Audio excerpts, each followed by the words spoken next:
بے شک ایمان والے کامیاب ہو گئے جو نماز میں عجز و نیاز کرتے ہیں اور جو بیہودہ باتوں سے منہ موڑے رہتے ہیں اور جو زکوٰۃ ادا کرتے ہیں اور جو اپنی شرم گاہوں کی حفاظت کرتے ہیں مگر اپنی بیویوں سے یا کنیزوں سے جو ان کی ملک ہوتی ہیں کہ ان سے تعلق قائم کرنے میں انہیں ملامت نہیں،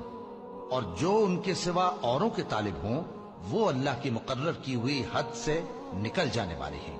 اور جو امانتوں اور اقراروں کو ملحوظ رکھتے ہیں اور جو نمازوں کی پابندی کرتے ہیں یہی لوگ میراث حاصل کرنے والے ہیں، یعنی جنت الفردوس کے وارث بنیں گے، وہ اس میں ہمیشہ رہیں گے۔ اور ہم نے انسان کو مٹی کے خلاصے سے پیدا کیا ہے، پھر اس کو ایک مضبوط اور محفوظ جگہ میں نطفہ بنا کر رکھا، پھر ہم نے نطفے کا لوتھڑا بنایا، پھر لوتھڑے کی بوٹی بنائی، پھر بوٹی کی ہڈیاں بنائیں، پھر ہڈیوں پر گوشت پوست چڑھایا، پھر اس کو